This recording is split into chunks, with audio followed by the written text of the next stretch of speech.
નમસ્કાર વિદ્યાર્થી મિત્રો, જ્ઞાન વિદ્યાપીઠમાં તમારું હાર્દિક સ્વાગત છે. હું છું તમારા ગણિતનો શિક્ષક મયુર સર.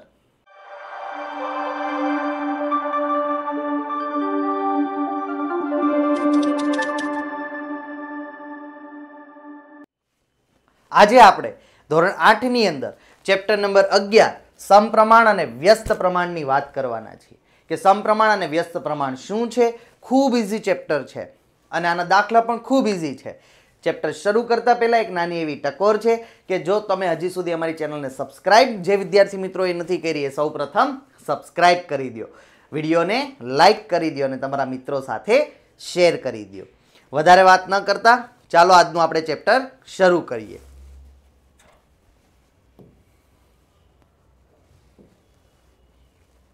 ચાલો, સૌ પ્રથમ આપણો ટોપિક છે કે સમપ્રમાણ કોને કહેવાય.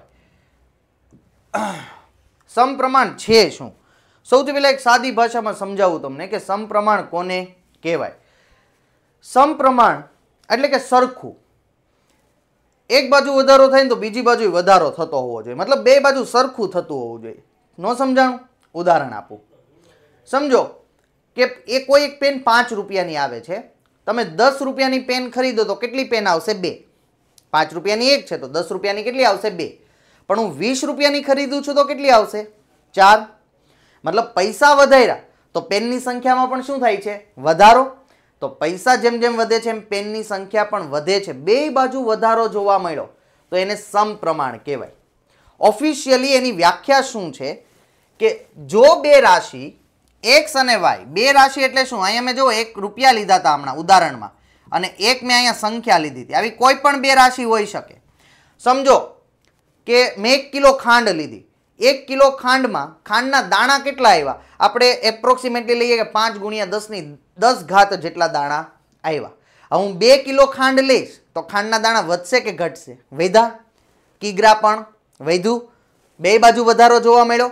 તો જો એક મેં કિગ્રામાં લીધું અને બીજું મેં અહીંયા સંખ્યા એટલે કે ખાંડના દાણાની સંખ્યા લીધી તો કિગ્રા વધતું હતું તો દાણાની સંખ્યા વધતી હતી, રૂપિયા વધતા હતા તો પેનની સંખ્યા વધતી હતી. આવી કોઈ પણ રાશિ હોઈ શકે. તો એક્સ અને વાયમાં એક સાથે એવી રીતે વધે કે ઘટે. જો હંમેશા વધારો થાય એવું જરૂરી નથી, ઘટાડો પણ થઈ શકે. સમજાય છે? કેવી રીતે? લાઈક 1 કિલો ખાંડમાં 5 ગુણ્યા 10 ઘાત જેટલા ખાંડના દાણા હતા. 500 ગ્રામ ખાંડ લઉં તો ખાંડના દાણા ઘટશે. કિગ્રા ઘટાડ્યું તો ખાંડના દાણા ઘટ્યા. એટલે એક સમાન એક સાથે વધે છે, એક સાથે ઘટે છે તો એને અનુરૂપ જેનો ગુણોત્તર છે એના ગુણોત્તર અચળ રહેશે, એના ગુણોત્તરમાં કોઈ ફેરફાર થશે નહીં તો એને સમપ્રમાણ કહેવાય.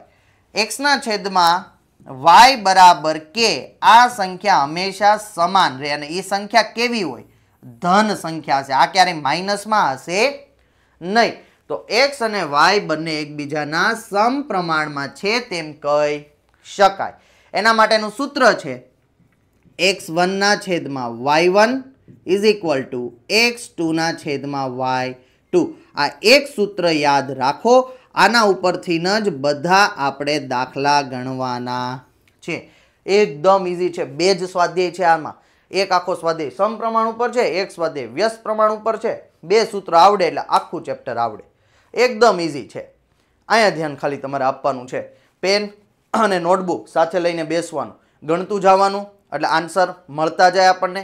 જ્યાં પણ તમને ડિફિકલ્ટી લાગે કે સર અહીંયા નથી સમજાતું તો ત્યાં કોમેન્ટ કરી દેવાની અથવા તો અમારા વોટ્સઅપમાં મેસેજ કરી દેવાનો. વોટ્સઅપમાં કેવી રીતે મેસેજ કરશો? આ વિડીયોના ડિસ્ક્રિપ્શનમાં વોટ્સઅપની લિંક આપેલી છે, એના ઉપર ક્લિક કરશો ને એટલે વોટ્સઅપ ખુલી જશે, ત્યાં મેસેજ કરી દેવાનો. ચાલો આગળ. બીજું છે વ્યસ્ત પ્રમાણ. વ્યસ્ત પ્રમાણ કોને કહેવાય? તો કે બે રાશિ એક્સ અને વાય જો એક્સમાં વધારો થાય કે ઘટાડો થાય તો સામે બીજી રાશિમાં ઘટાડો કે વધારો થાય. કેવી રીતે? સમજો કે મારા ઘરે કામ કરાવવું હતું, એના માટે મેં 2 કારીગરને બોલાવ્યા. તો 2 કારીગરે મને એમ કીધું કે 5 દિવસ કામના લાગશે. હવે મારે 5 દિવસમાં નહોતું કરવું, મારે ઓછા દિવસોમાં કરવું હતું. મેં કીધું ભાઈ 5 કારીગર બોલાય તું, 2 નહીં. તો 5 કારીગર બોલાવ્યા ને તો 2 દિવસમાં કામ થઈ ગયું. કારીગરમાં વધારો થયો તો દિવસમાં સામે શું થયો? ઘટાડો. મતલબ એક રાશિ વધતી હશે તો બીજી રાશિ સામે ઘટતી હશે, તો એને કહેવાય વ્યસ્ત પ્રમાણ. આના માટેનું સૂત્ર શું? તો કે વ્યસ્ત પ્રમાણનું સૂત્ર છે x1 y1 = x2 y2. આ સૂત્ર ઉપરથી આપણે દાખલા ગણવાના થશે. છે ને એકદમ ઈઝી. સમપ્રમાણમાં એક વધે તો બીજું વધે, એક ઘટે તો બીજું ઘટે. વ્યસ્ત પ્રમાણમાં એક વધે તો બીજું ઘટે, એક ઘટે તો બીજું વધે. તો આને વ્યસ્ત પ્રમાણ કહેવાય. એકદમ ઈઝી છે. સમજાણું? વધારે વાત ન કરતા થિયરી એટલી જ છે. ચાલો સ્વાધ્યાય તરફ જઈએ. સ્વાધ્યાય 11.1 નો પ્રશ્ન પહેલો છે. પહેલા પ્રશ્નની અંદર આપણને શું કીધું છે? રકમ શું આપી છે જોઈએ આપણે. રકમમાં શું કીધું છે કે એક રેલવે સ્ટેશન છે, રેલવે સ્ટેશન પર કાર પાર્કિંગનો દર નીચે પ્રમાણે આપેલો છે કે જો તમે તમારી ગાડી રેલવે સ્ટેશન પર પાર્ક કરો, મફતમાં ન કરવા દે, પૈસા લે. 4 કલાક પાર્ક કરો ને તો 60 રૂપિયા લાગશે. 8 કલાક પાર્ક કરો ને તો 100 રૂપિયા લાગશે. 12 કલાક પાર્ક કરો ને તો 140 લાગશે. 24 કલાક પાર્ક કરો ને તો 180 રૂપિયા લાગશે. તો ઉપરોક્ત પાર્કિંગનો દર અનુરૂપ સમય સાથે સમપ્રમાણમાં છે કે નહીં તે ચકાસો. સમયમાં વધારો થાય છે તો રૂપિયામાં પણ શું થાય છે? વધારો. તો સમપ્રમાણમાં છે કે નહીં? છે. રકમ ઉપરથી તો આપણે કહી શકીએ સમપ્રમાણમાં છે, પણ આપણે ચકાસણી કરવી છે. તો ચકાસણી આપણે કરવી હશે તો કેવી રીતે કરી શકીએ? તો જુઓ, ગુણોત્તર લેવાનો. અહીંયા સૌથી પહેલા આ બે માટે લઉં છું. તો આ પહેલું પદ છે ને, તો આને મેં કીધું x1 અને y1 છેદમાં. સમપ્રમાણ હોય એટલે છેદમાં લખવાનું. x1 ના છેદમાં y1. x1 આપણો કલાક છે 4, એના છેદમાં y1 આપણો છે 60. ચાલો અહીંયા કઈ ભાગ આલે. 4 એકા 4, કેટલા ચોક? 15 ચોક 60 થાય. 4 4 ઉડી ગયા. 1 ના છેદમાં 5, 1 ના છેદમાં 15. ઓકે, 1 ના છેદમાં કેટલા થાય? 15. અહીં 15 વધ્યા છે ને. તો આ ગુણોત્તર આવ્યો કહેવાય. આને શું કહેવાય? ગુણોત્તર. અને આ કેવો રહેવો જોઈએ? બધા માટે અચળ. જો આ ગુણોત્તર અચળ રહી ને તો આપણે આને સમપ્રમાણ કહી શકીએ. કેવી રીતે? જુઓ, બીજું એક્ઝામ્પલ જુઓ. x2 y2 8 આપ્યું. આને કેમ સર તમે x2 y2 કીધું? આ બીજું આપ્યું છે એટલે. ઓકે, આને x કહી દીધો 8, છેદમાં આને કહી દીધો y2 100. ચાલો, આમાં કઈ ઉડે છે? તો જો અહીંયા આવી રીતે લખી શકું 4 દુ 8 અને 25 ચોક 4 4 ઉડી ગયા. 2 ના છેદમાં 25 વધ્યું. હવે કાંઈ ઉડે છે નહીં. તો આ આન્સર આવ્યો. તો આ અચળ રહ્યો કહેવાય? નો કહેવાય ને. આ અચળ રહેવું જરૂરી છે. આ અચળ રહેતું નથી. આ અચળ નથી. અહીંયા પણ જવાબ 1/15 જ આવવો જોઈએ. એના પછીનું લ્યો તો એના જવાબ 1/15 આવવો જોઈએ. પણ અહીંયા અચળ નથી રહેતું તો આપણે ન કહી શકીએ કે સમપ્રમાણ છે. જો દેખાતા લાગતું હતું સમપ્રમાણ છે, બે બાજુ વધારો જ થાય છે, પણ બીજી કન્ડિશન છે કે એમાં ગુણોત્તર અચળ રહેવો જોઈએ કોઈ પણ રાશિ માટે. સમય વધતા પૈસામાં સરખો વધારો થવો જોઈએ. લાઈક 4 કલાકના 60 હતા ને તો 8 કલાકના 120 થવા જોઈએ અહીંયા. પણ એવું છે નહીં. ગુણોત્તર તો બદલી જાય છે. તો લખી નાખવાનું ગુણોત્તર અચળ નથી. સમજાણું? ચાલો નેક્સ્ટ. ચાલો બીજા દાખલામાં શું કીધું છે? એક રંગના મૂળ મિશ્રણના 8 ભાગ કરવામાં આવેલા છે. એટલે એક રંગ મેં બનાવ્યો પણ એ મિશ્રણથી બનાવ્યો છે. આમને રંગ નથી બનાવ્યો. એમાં ઘણા બધા મિશ્રણ નાખ્યા છે. ટોટલ એના કેટલા ભાગ છે? 8 ભાગ છે. 8 ભાગમાં એક ભાગ લાલ રંગના મેળવીને મિશ્રણ તૈયાર કરેલું છે. તો આવી રીતે તમારે આગળના મિશ્રણના મૂળ ભાગ શોધવાના છે.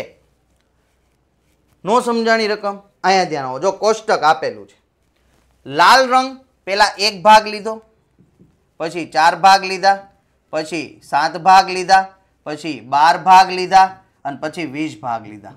આવી રીતે અલગ અલગ ભાગો અહીંયા લીધેલા છે. અને મૂળ ભાગ તો અહીંયા 8 છે, તો અહીંયા 8 એ 1 હોય તો 4 એ કેટલા? આ બધા ભાગ આપણે ગોતવાના છે. સમજો કે હું લાલ રંગને x રાશિ લઈ લઉં છું અને મૂળ મિશ્રણને હું y રાશિ લઈ લઉં છું. ઓકે, તો આ પહેલી વાર શું થાય? x1 આ થાય y1, આ થાય x2 આ થાય y2, આ થાય x3 આ થાય y3, x4 y4, x5 y5. Wifi આ વાઈફાઈ છે, આપણું નેટવાળું વાઈફાઈ નથી, એની વાત નથી કરતા.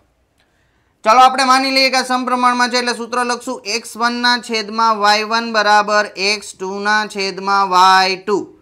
x1 છે 1, આ છે 8 બરાબર x2 છે 4, y2 આપણે ગોતવું છે. જે વસ્તુ ગોતવી હોય ને બાળકો, એને કરતા બનાવાય. કરતા બનાવવું હોય તો મારે એને સામે મોકલાય. તો અહીંયા ભાગાકારમાં છે, સામે મોકલું તો ગુણાકારમાં. તો અહીંયા થઈ ગયું y2. સર તો 1 કેમ ગયો? 1 છે ને ગુણાકાર વિશે તટસ્થ સંખ્યા છે. અહીંયા કદાચ 4 હોત અને એક સાથે ગુણાકાર કરો તો જવાબ શું આવે? 4 એકા 4. અહીંયા 100 હોત, એક સાથે ગુણાકાર કરું તો 100 એકા 100. તો y છે તો y સાથે ગુણાકાર કરું તો y જ ન વધે. અહીંયા ભાગાકારમાં છે, આ બાજુ જાય તો ગુણાકારમાં. કેટલો જવાબ આવ્યો? 32. મળી ગયો પહેલો જવાબ. હવે આ ગોતવું છે, સેમ લખવાનું x1 ના છેદમાં y1 બરાબર, હવે આ ગોતવું છે ને તો આ બે લેવાનું, x3 ના છેદમાં y3. એકનું એક નથી લેવાનું. આ લઈ લે આપણે 1 ના છેદમાં 8 બરાબર x3 લઈ લ્યો અહીંયા 7, અહીંયા લખ નાખો y3. y3 ને કરતા બનાવી દો, 8 ને આ બાજુ જવા દો એટલે એ ગુણાકારમાં જશે. 7 8 56 જવાબ મળી ગયો. હવે આ ગોતવું છે ફરીથી x1 y1. સર આ x1 y1 જ રાખીએ, આ રાખી શકો, અચળ જ છે, સમપ્રમાણમાં અચળ જ હોય ગુણોત્તર, એકનું એક રાખી શકો. પણ હવે આ ભાગ ગોતવો છે ચોથો, તો બે બાજુ 4 લખ નાખો. આ તો 1 ના છેદમાં 8 જ છે, અહીંયા 12 ભાગ છે, અહીંયા y4 લખ નાખો. y4 ને કરતા બનાવી દો, એક સાથે ગુણાકારમાં વ્યા જાય અને અહીંયા ગુણાકારમાં મોકલી દો. 12 8 96 મળી ગયો જવાબ. હવે શું ગોતવું છે? પાંચમો ભાગ. ચાલો ફરીથી લખો x1 y1 is equal to x5 y5. કેમ y5 લખ્યું? પાંચમો ભાગ ગોતવો છે એટલે. આ તો ફિક્સ જ છે, 1 ના છેદમાં 8. x5 છે આપણો 20, y5 આપણે ગોતવો છે અને આ બાજુ મોકલો, જેને ગોતવું એને કરતા બનાવાય. 8 ને આ બાજુ મોકલો, 8 દુ 16 અને 1 0, 160 મળી ગયા. કેટલું ઇઝી છે, સૂત્ર આવડતું હતું, ખાલી કરતા બનાવવાનું શીખવાનું છે. બધાના જવાબ મળી ગયા. કે 4 ભાગ લેશો તો લાલ રંગના 32 ભાગ, 7 ભાગ લેશો મિશ્રણના તો આના 56 ભાગ, લાલ ભાગ 12 લેશો તો મૂળ મિશ્રણ 96 મળશે, 20 ભાગ લેશો તો 160 મળશે. આ રીતે દાખલો થાય. સમજાણું? ક્યાંય પણ અટવાવ તો કોમેન્ટ કરી દેવાની અથવા વોટ્સએપમાં મેસેજ કરી દેવાનો. જાતે ગણશો, પ્રેક્ટિસ કરશો એટલે આવડી જ જશે. નેક્સ્ટ દાખલો. ઓકે, તો આજના વિડીયોમાં આપણે એટલું જ લીધું છે. નેક્સ્ટ જે આપણે દાખલા જોવાના છે એ આવતા લેક્ચરની અંદર જોવાના છે, એટલે જોડાયેલા રહેજો. સબસ્ક્રાઇબ કરો ને, એની બાજુમાં એક બેલ આઇકોનનું બટન હશે, દબી દેવાનું, એટલે આનો હું બીજો વિડીયો જેવો મૂકીશ ને એવું તમને મેસેજ આવી જાય, નોટિફિકેશન કે સરે બીજો વિડીયો અપલોડ કર્યો છે. બીજો વિડીયો આવતીકાલે જ અપલોડ કરવાનો છે, એટલે જોડાયેલા જ રહેજો. આ ચેપ્ટર આપણે ઝડપથી પૂરું કરશું, એના પછી આપણે સાઇમિલ્ટેનિયસલી આપણે છે ને અવયવીકરણવાળું ચેપ્ટર પણ ચલાવવાનું છે. અવયવીકરણમાં ઘણા બધા વિદ્યાર્થીઓના મને મેસેજ આવ્યા કે સર અવયવીકરણ નથી ફાવતું, એ પહેલાં લ્યો ને, આની સાથે સાથે એ પણ લેશું. સમજાણો? આ ચેપ્ટર ઇઝી છે એટલે ઝડપથી શીખી જાઓ. અવયવીકરણના લેક્ચર પણ ઝડપથી આવશે. નોટિફિકેશનનું દબાવી દો, એટલે નોટિફિકેશન બેલ આઇકોન દબાવો એટલે તમને નોટિફિકેશન મળતી રહે. હજી સુધી જે મિત્રોએ સબસ્ક્રાઇબ નથી કર્યું એ સબસ્ક્રાઇબ કરો. વિડીયો જોવાની મજા આવી, લાઇક કરી દેવાનો, તમારા મિત્રો સાથે શેર કરી દેવાનો. આપણે ધોરણ 9 10 ના પણ વિડીયો એટલા જ મૂકીએ છીએ. તમારા ભાઈ બહેન જે પણ બોર્ડમાં હોય એને કહેજો કે સર બોર્ડની અત્યારે ફૂલ તૈયારી કરાવી રહ્યા છે, વિજ્ઞાન, અંગ્રેજી, ગણિત બધા વિષયોની. તો એક એમાં વન શોટ વિડીયો આવે છે. વન શોટમાં શું હોય કે આખા ચેપ્ટરનું એક જ લેક્ચરની અંદર રિવિઝન, જ્યાં પણ તમને ખામી જણાતી ને બધું તમારે એક જ લેક્ચરની અંદર થઈ જશે, ફાસ્ટ રિવિઝન. તો એનું પણ તમારા ભાઈ બહેન જે પણ હોય 10મામાં એને કહો કે બોર્ડ માટે ઘણું બધું સારું જ્ઞાન વિદ્યાપીઠમાં લઈને આવ્યા છે, તો એમને પણ જોડો અને તમારા મિત્રોને પણ જોડો. આજનું અહીંયા સુધી રાખીએ છીએ. થેન્ક યુ, આભાર.